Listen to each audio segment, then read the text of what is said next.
Hello friends, कैसे हैं आप लोग। Welcome to Asian academy classes. This side your mentor Shakeel Ahmed. आज हम बात करने वाले हैं एडमिशन चैप्टर में टॉपिक नंबर 4 की, जिसका नाम है revaluation of assets and reassessment of liabilities. इस चैप्टर में ये वाला टॉपिक जो है बहुत ज़्यादा इंपॉर्टेंट है। क्या मतलब है इसका? Revaluation of asset and reassessment of liability. अब इन दोनों वर्ड्स का मतलब क्या है, एसेट्स का रिवैल्यूएशन क्या होता है, लायबिलिटी का रीअसेसमेंट क्या होता है, उसके बारे में सबसे पहले हम जान लेते हैं। तो आप मेरे साथ ना एक एग्जाम्पल को समझिए। देखिए यहाँ पर ना दो पार्टनर्स है, ए पार्टनर और बी पार्टनर है। इनका जो रेशो है दैट इज़ 1:1। इसका मतलब क्या है कि अगर इनके बिजनेस को प्रॉफिट होता है 100 रुपीज़ का, तो उसमें 50 रुपये ए लेगा और 50 रुपये बी लेगा। ठीक है, अब मेरी बात को समझिए। यहाँ पर इन्होंने 1 साल बिजनेस को कंटिन्यू किया। यहाँ पर इस डेट में, इस वाली डेट में, यहाँ फॉर एग्जांपल इट इज़ 1 अप्रैल, इस डेट में इन्होंने एक मशीन खरीदी और वो मशीन खरीदी इन्होंने 10 लाख रुपीज़ की। ठीक है, इसके बाद यहाँ वाली डेट में यानी कि 31 मार्च में इस मशीन की मार्केट वैल्यू हो चुकी है 12 लाख। खरीद 10 लाख की थी, ठीक है, और यहाँ पर 31 मार्च में इसकी मार्केट वैल्यू हो चुकी है 12 लाख। अगर हम 1 मिनट के लिए डेप्रिसिएशन को कंसिडर ना करें तो आप मुझे बताइए, जो 1 अप्रैल में 10 लाख की मशीन थी और 31 मार्च में 12 लाख की मशीन मार्केट वैल्यू उसकी हो चुकी है, तो अगर उसको हम आज बेच देंगे तो कितने की बिकेगी? 12 लाख की। और अगर 10 लाख की खरीदी हुई चीज़ हमने 12 लाख की बेची, तो आप मुझे बताइए 1 साल के अंदर वो प्रॉफिट कितना होगा उस मशीन पर? 2 लाख का। यानी कि ये 1 अप्रैल में यहाँ पर मैंने बोला कि यहाँ पर हमने एक मशीन खरीदी, कितने की? हमने मशीन खरीदी यहाँ पर 10 लाख की, मतलब ए और बी ने 10 लाख की मशीन खरीदी, और यहाँ 31 मार्च में यानी आफ्टर 1 ईयर 31 मार्च में यहाँ पर इस मशीन की मार्केट में जो वैल्यू है दैट इज़ 12 लाख। 10 लाख की चीज़ अगर डेप्रिसिएशन को हम कंसिडर ना करें तो 10 लाख की चीज़ हमारे 31 मार्च में 1 साल के बाद में वैल्यू हो चुकी है 12 लाख। मेरा क्वेश्चन आपसे ये है, यहाँ पर दो पार्टनर्स हैं ए और बी, तो अगर हम इस मशीन को आज ही बेच दें तो कितने की बिकेगी? 12 लाख की। 10 लाख की चीज़ अगर 12 लाख की बिकेगी तो मुझे आप ये बताइए उस मशीन को बेच करके हमारा प्रॉफिट कितना होगा? Answer is 2 lakh. कितना प्रॉफिट होगा? 2 लाख का। अब क्वेश्चन ये आता है, यहाँ पर 31 मार्च में नया पार्टनर आ जाता है सी, और नया पार्टनर आ जाता है अगर सी, तो वहाँ पर तीनों पार्टनर्स का जो रेशो है, प्रॉफिट शेयरिंग रेशो, वो हो जाता है 50, 30, 20। 50, 30 और 20। अगर 100 का प्रॉफिट हुआ तो इस तरीके से। मेरा क्वेश्चन आपसे ये है कि ये जो सी पार्टनर है फ्यूचर में ये 20% का शेयर गेन कर रहा है, मतलब फ्यूचर में इसको प्रॉफिट जितना भी होगा उसमें 20% मिलेगा। अगर हमने 31 मार्च में इस 12 लाख की, जो 10 लाख की मशीन थी, जो 12 लाख की मार्केट वैल्यू हो चुकी है, अगर इसको आज नहीं बेचा हमने, तो फ्यूचर में अगर बेचेंगे तो तब 2 लाख का अगर प्रॉफिट हुआ तो 2 लाख का प्रॉफिट ये सी भी मांगेगा, बोलेगा ये प्रॉफिट मेरा भी है क्योंकि मैं भी यहाँ पर पार्टनर था, मुझे भी इसका प्रॉफिट चाहिए। बट असल में अगर आप इसको सही से देखेंगे तो ये 2 लाख का प्रॉफिट का कोई भी रिलेशन सी के साथ नहीं है, क्योंकि यहाँ पर जब इसकी मार्केट वैल्यू बढ़ रही थी तब 2 ही पार्टनर्स थे, ए और बी। तो इस 2 लाख के प्रॉफिट में सिर्फ ए का और बी का हिस्सा ही होना चाहिए। तो ऐसा क्या किया जाए कि फ्यूचर में नए वाले पार्टनर के साथ में ऐसी हमारी कोई लड़ाई ना हो, यानी कि हम ऐसा क्या करें, 2 लाख का प्रॉफिट ए और बी को ही मिल जाए। अब आप कहोगे आज ही बेच दो। देखो, आज ही मशीन को नहीं बेच सकते। क्यों? क्योंकि बिज़नेस भी चलाना है ना। अगर बिज़नेस चलाना है तो आज ही हम किसी भी एसेट को नहीं बेच सकते। तो करें क्या फिर ऐसा कि फ्यूचर में ऐसी गड़बड़ी ना हो? तो हम क्या कर सकते हैं, अपनी 10 लाख की मशीन को हम आज अपनी बैलेंस शीट पे 12 लाख की दिखा दें। 10 लाख की मशीन को आज हम 12 लाख की, क्योंकि मार्केट वैल्यू 12 लाख है, तो हम उसको रीवैल्यू करके यानी 2 लाख से उसकी वैल्यू बढ़ा करके हम उसको 12 लाख के दिखा दें। सर इससे क्या फ़ायदा होगा? इससे फ़ायदा ये होगा, जब यहाँ पर 31 मार्च में 12 लाख की मशीन हो जाएगी वैल्यू बढ़ा करके, तो अगर फ्यूचर में इसको बेचेंगे तो 12 लाख की बिकेगी, क्योंकि मार्केट वैल्यू 12 लाख है। तो 12 लाख की चीज़ 12 लाख की बिकेगी, तो फ्यूचर में नो प्रॉफिट नो लॉस, जिसकी वजह से सी को भी कोई प्रॉफिट नहीं मिलेगा। बात समझ आई क्या? अब क्वेश्चन ये है कि हम यहाँ पर क्या करने वाले हैं इस चैप्टर में, हम यहाँ पर इस चैप्टर में अपनी एसेट्स को और अपनी लायबिलिटीज़ को रीवैल्यू करने वाले हैं, यानी या तो उनकी वैल्यू बढ़ेगी या फिर उनकी वैल्यू कम होगी। अब देखो, या तो उनकी वैल्यू बढ़ेगी या फिर उनकी वैल्यू कम होगी। बढ़ेगी तो फ़ायदा होगा और कम होगी तो नुकसान होगा। ठीक है, तो हम क्या काम करेंगे, जो भी प्रॉफिट होगा और जो ही लॉस होगा वो अल्टीमेटली किसका होगा? क्या उसका कोई रिलेशन नए वाले पार्टनर के साथ में है या फिर ओल्ड पार्टनर्स का वो प्रॉफिट और लॉस है? तो आंसर क्या है? ओल्ड पार्टनर्स का वो प्रॉफिट और लॉस है। इसीलिए हम क्या करते हैं, इस चैप्टर में एक अकाउंट बनाते हैं जिसका नाम होता है रीवैल्यूएशन अकाउंट। जब भी पार्टनरशिप में रिकॉन्स्टिट्यूशन होगा, यानी कोई भी चेंज डीड के अंदर आएगा, तो उस वक्त हमें क्या करना है, अपनी सारी की सारी एसेट्स को और सारी की सारी लायबिलिटीज़ को हमने रीवैल्यू करना है, यानी कि रीअसेस करना है, वापस से उसकी मार्केट वैल्यू पता करनी है और उस एक्चुअल वैल्यू पर उसको हमें रिकॉर्ड करना है। दूसरी बात, इसके लिए मैंने आपको क्या बताया कि for this purpose revaluation account is prepared, यानी इस पर्पस के लिए हम अकाउंट बनाएंगे जिसका नाम क्या होगा, रीवैल्यूएशन अकाउंट। अब कभी कभी क्या होता है, एग्जाम में क्वेश्चन आ जाता है, वो बोलते हैं प्रिपेयर रीवैल्यूएशन अकाउंट, तब तो आपको समझ में आ जाएगा कि रीवैल्यूएशन अकाउंट बोलने की बात चल रही, बनाने की बात चल रही है। बट अगर क्वेश्चन लिख they prepare profit and loss adjustment account, अब बच्चा सोचेगा कि ये कौन सा अकाउंट है। तो ध्यान रखिए, दिमाग में रखिए, याद रखिए कि रीवैल्यूएशन अकाउंट का ही दूसरा नाम होता है profit and loss adjustment account. बात समझ आई क्या? नाउ द क्वेश्चन इज कि सर 3 तरह के हमारे अकाउंट होते हैं, रियल, पर्सनल, नॉमिनल। तो ये वाला अकाउंट जो है रिवैल्यूएशन अकाउंट, ये कौन सा है, पर्सनल है, रियल है, नॉमिनल है? तो आंसर इज इसका नेचर जो है वो नॉमिनल है। और नॉमिनल क्या होता है, डेबिट में सारे एक्सपेंसेस और क्रेडिट में सारे इनकम्स एंड गेन्स। समझ आई बात? ओके। अब सर सवाल ये है कि रीवैल्यूएशन अकाउंट को अगर हम बनाएंगे इस चैप्टर में, एडमिशन चैप्टर में, तो किस तरीके से बनेगा? तो सर फॉर्मेट तो वैसा ही रहेगा, टी शेप में, जैसे लेजर अकाउंट बनता है वैसे ही फॉर्मेट रहेगा।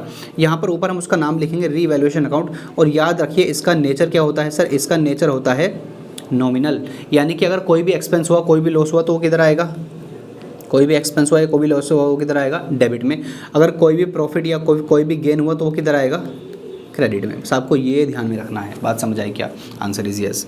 तो बनेगा कैसे, आप मेरी बात को समझते जाना। अब आपको ये तो पता चल गया है कि क्रेडिट में आएंगे प्रॉफिट और गेंस और डेबिट में आएंगे एक्सपेंसेस और लॉसेज। अब मेरी बात सुनिए आप ध्यान से, मैं ये बोल रहा हूँ कि देखो एक मशीन है जिसकी हमारी आज के टाइम में बुक वैल्यू है 10,000 रुपीज़, ठीक है। बट हमने उसकी मार्केट वैल्यू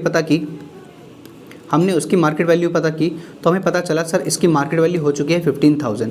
तो 10,000 की चीज़ को हमें 15,000 पे अगर रीवैल्यू करना पड़ेगा, तो बताइए हमारा फ़ायदा कितने का हुआ, प्रॉफिट कितने का हुआ? आंसर इज हमारा प्रॉफिट हुआ 5,000 का। ये 5,000 का जो प्रॉफिट है इसको हम बोलेंगे रीवैल्यूएशन प्रॉफिट। क्या बोलेंगे? Revaluation profit. अब ये जो 5,000 का रीवैल्यूएशन प्रॉफिट है, तो आप बताइए ये हमारे इधर रीवैल्यूएशन अकाउंट में किस साइड आएगा, डेबिट में आएगा या क्रेडिट में आएगा? आंसर इज क्रेडिट में आएगा। क्यों? क्योंकि सर मैंने भी आपको बताया इसका नेचर क्या होता है, नॉमिनल अकाउंट, इसलिए जो भी आएगा वो इधर क्रेडिट साइड में आएगा। बात समझ आई क्या? तो अब ये बताइए अगर हम एसेट की वैल्यू को बढ़ाते हैं तो फ़ायदा होगा या नुकसान होगा? आंसर इज फ़ायदा होगा। तो फ़ायदा होगा तो हम क्रेडिट में रिकॉर्ड करेंगे बाई, मैंने यहाँ पर लिखा है इंक्रीज इन एसेट। आपको इंक्रीज इन एसेट नहीं लिखना, आपको उस एसेट का नाम लिखना है। फॉर एग्जांपल जैसे यहाँ पर ये हमारी मशीन की वैल्यू कितने से बढ़ी है, 5,000 से। फ़ायदा कितने का, 5,000 का। तो आप क्या करोगे, यहाँ पर लिखोगे बाई मशीन, आप लिखोगे यहाँ पर बाई मशीन और अमाउंट कितना लिखोगे, जितने का फ़ायदा हुआ है, यानी कि 5,000। बात समझ आए क्या? लेकिन कभी कभी ऐसा भी तो हो सकता है कि हमारी मशीन की वैल्यू बढ़े ना कम हो जाए। सर अगर मशीन की वैल्यू 10,000 की जगह 8,000 रह जाएगी, तो बताइए नुकसान होगा कि नहीं होगा? नुकसान होगा। कितने का नुकसान होगा? 2,000 का। तो 2,000 का नुकसान हमारा किधर आ जाएगा, डेबिट में लिख देंगे हम यहाँ पर। बट किस नाम से? सर मशीन की वैल्यू कम हुई तो मशीन के नाम से लिखेंगे, तो यहाँ पर लिखेंगे हम टू मशीन। बताइए आपको ये बात समझ आए कि नहीं आई? यानी कि अगर एसेट की वैल्यू बढ़ती है तो फ़ायदा, एसेट की वैल्यू कम होती है तो नुकसान। फ़ायदा होगा क्रेडिट में, नुकसान होगा डेबिट में। समझ आए क्या बात? बट कभी कभी क्या होता है कि लायबिलिटीज़ की वैल्यू भी बढ़ती है और लायबिलिटीज़ की वैल्यू भी कम होती है। अगर मान लीजिए मुझे किसी को 1 लाख रुपये देने थे, बट उसने बोला कि नहीं 1 लाख में बात नहीं चलेगी, आपको 1,10,000 देने पड़ेंगे। अब बताइए मुझे अगर 1 लाख की जगह 1,10,000 देने पड़ेंगे, तो मेरी लायबिलिटी बढ़ी या कम हो गई? सर लायबिलिटी बढ़ी। कितने से बढ़ी? 10,000 से। तो क्या मेरा 10,000 का नुकसान है या नहीं है? तो अगर वो नुकसान है तो किधर आएगा, रिवैल्यूएशन के डेबिट साइड में। क्लियर है? तो अगर लायबिलिटी बढ़ती है तो मैंने यहाँ पर लिखा हुआ है to increase in liability, but आपको उस लायबिलिटी का नाम लिखना है। मैंने इसलिए लिखे हैं ताकि आप इसको रिलेट कर पाओ, समझ पाओ। तो मैं यहाँ पर क्या लिख दूंगा, फॉर एग्जांपल लोन के मैं 10,000 फालतू देने थे, मैं यहाँ पर लिख दूंगा टू लोन। ठीक है? कभी कभी क्या हो सकता है, जैसे फॉर एग्जाम्पल हमारे क्रेडिटर्स हैं जिनसे हमने परचेस किया था। अब फॉर एग्जाम्पल हमारे क्रेडिटर्स हैं 30,000 के, बट उन्होंने बोला कि यार आप पैसे दे नहीं पा रहे हो, तो चलो एक काम करो, मैं आपको 5,000 का डिस्काउंट देता हूँ, आप 25,000 दे देना। अब देखो जिनको हमें 30,000 देने थे, अब उनको हमें 25,000 देने पड़ेंगे, तो क्या हमारा 5,000 से लायबिलिटी कम हुई, क्या हमारा फ़ायदा हुआ कि नहीं हुआ? आंसर इज यस, हमारा फ़ायदा हुआ। तो वो फ़ायदा हम लिख देंगे 5,000 का इधर, और यहाँ पर लिख देंगे हम बाई क्रेडिटर। बोलो ये समझ आया कि नहीं आया? तो ये है फॉर्मेट रिवैल्यूएशन अकाउंट का। अब मेरी बात सुनना ज़रा, कभी कभी हमारा फ़ायदा होगा, कभी कभी हमारा नुकसान होगा। तो मैं एक एग्जांपल लेता हूँ, जैसे फॉर एग्जांपल हमारा फ़ायदा होगा तो रिवैल्यूएशन के क्रेडिट में जाएगा, और नुकसान होगा तो रिवैल्यूएशन के डेबिट में जाएगा। अगर मान लो फ़ायदा हुआ 5,000 का, फिर हमारा फ़ायदा हुआ 15,000 का, तो बताइए हमारा टोटल रिवैल्यूएशन प्रॉफिट कितना हुआ? 20,000। लेकिन मान लो कभी कभी ऐसा हो जाता है कि नुकसान हो गया, तो अगर नुकसान हुआ तो मान लीजिए वो नुकसान हुआ 2,000 का, उसके बाद नुकसान हुआ हमारा 4,000 का। ठीक है? अब आप ये बताइए कि 15,000 और 5,000 हमारा टोटल प्रॉफिट कितना है सर? 20,000। ठीक है, यहाँ भी हम लिखेंगे 20,000। लेकिन ये बताइए अगर ये 6,000 का नुकसान हम यहाँ से हटा देंगे तो हमारे पास में बचेगा 14,000 का प्रॉफिट, उस प्रॉफिट को हम बोलेंगे रीवैल्यूएशन प्रॉफिट। अब आप बताइए ये रीवैल्यूएशन प्रॉफिट जो है क्या इसका कोई कनेक्शन नए पार्टनर से है या फिर ये सारा का सारा प्रॉफिट किसको हुआ था, ओल्ड पार्टनर्स को। तो हम क्या काम करेंगे, इस प्रॉफिट को, रीवैल्यूएशन प्रॉफिट को यहाँ से ट्रांसफ़र कर देंगे ओल्ड पार्टनर्स के कैपिटल अकाउंट में। क्लियर हुई बात। लेकिन मान लो अगर ये रिवैल्यूएशन प्रॉफिट की जगह इधर रिवैल्यूएशन लॉस हुआ होता तो वो रिवैल्यूएशन लॉस भी कहाँ चला जाता, ओल्ड पार्टनर्स के कैपिटल अकाउंट में। क्लियर है। अब नीचे मान लीजिए मैंने यहाँ पर पार्टनर्स कैपिटल या फिर पार्टनर्स करंट अकाउंट बना दिया। अब मैं ऐसा बोल रहा हूँ कि ये एक्स और ये वाई यहाँ पर ओल्ड पार्टनर्स थे। फॉर एग्जाम्पल इनका रेशो पहले 1:1 था, ओल्ड रेशो। लेकिन जेड जो है वो नया पार्टनर है, तो जेड में नहीं जाएगा वो अमाउंट। कहाँ जाएगा, वो सिर्फ यहाँ से ट्रांसफ़र होगा इधर। रिवैल्यूएशन प्रॉफिट हुआ तो हम लिखेंगे बाय रिवैल्यूएशन, और ये कहाँ पर आएगा, सिर्फ एक्स में और वाई में, जेड में नहीं आएगा, सिर्फ एक्स और वाई में। कितना कितना आएगा सर, 14,000 है, 14,000। तो इनका रेशो क्या था ओल्ड वाला, 1:1। तो 7,000 आएगा एक्स में और 7,000 आएगा वाई में। इसका उल्टा अगर रिवैल्यूएशन लॉस हुआ तो सर रिवैल्यूएशन लॉस होने की वजह से पार्टनर्स कैपिटल बढ़ेंगे नहीं, पार्टनर्स कैपिटल कम हो जाएंगे। और पार्टनर्स कैपिटल का नेचर होता है क्रेडिट, तो कम किधर होंगे, डेबिट में। तो वो रिवैल्यूएशन लॉस इधर से उठ करके वो इधर आ जाएगा, इधर। तो यहाँ लिखेंगे टू रिवैल्यूएशन अकाउंट, और वो हमारा यहाँ पर आ जाएगा। फॉर एग्जाम्पल 14,000 का लॉस है तो 7,000 और 7,000। बोले क्या आपको इतनी बात समझ आई कि नहीं आई?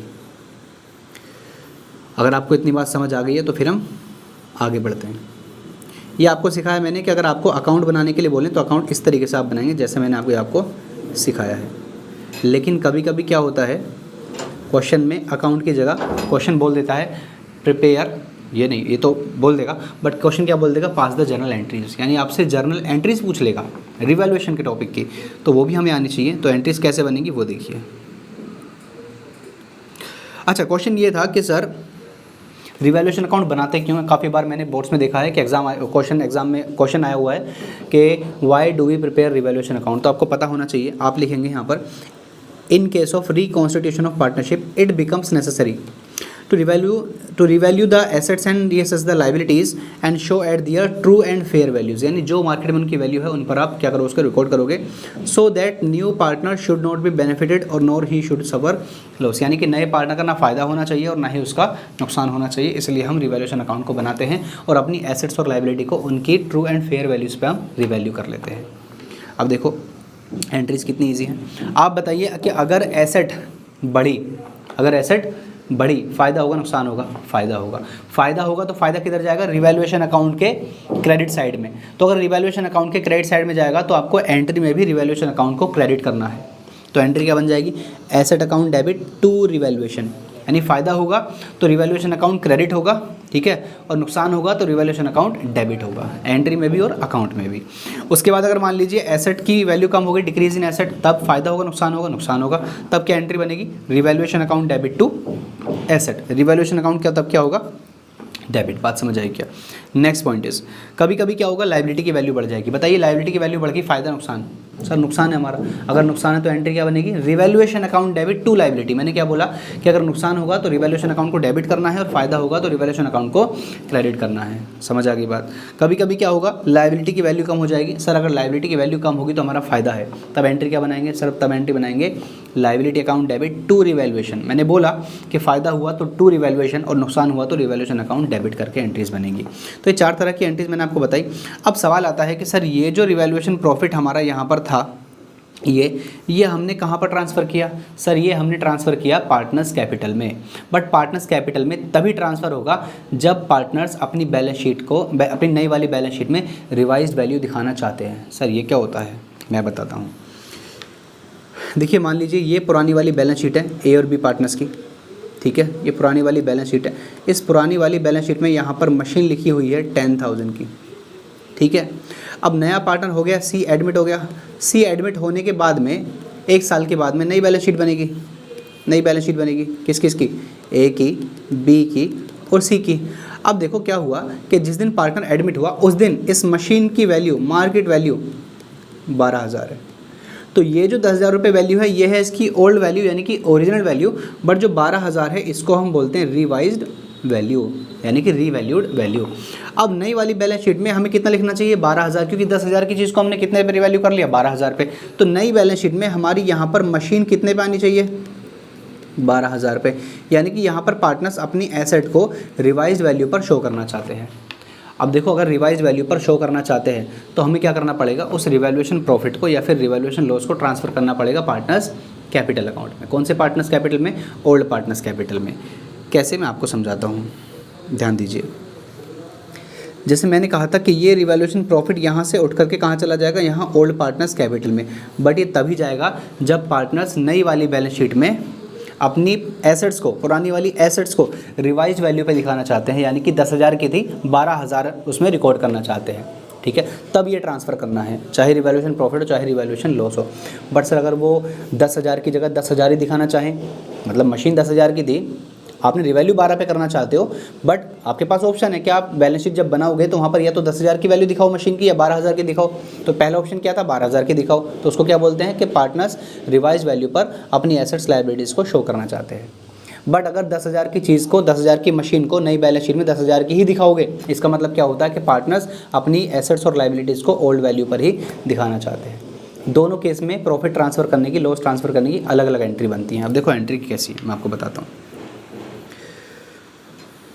Transfer of revaluation profit, when partners want to show the assets and liabilities at revised value. Revised value 10,000 की मशीन को जब रिवैल्यू करोगे 12,000 पे, तो 12,000 आनी चाहिए नई बैलेंस शीट में।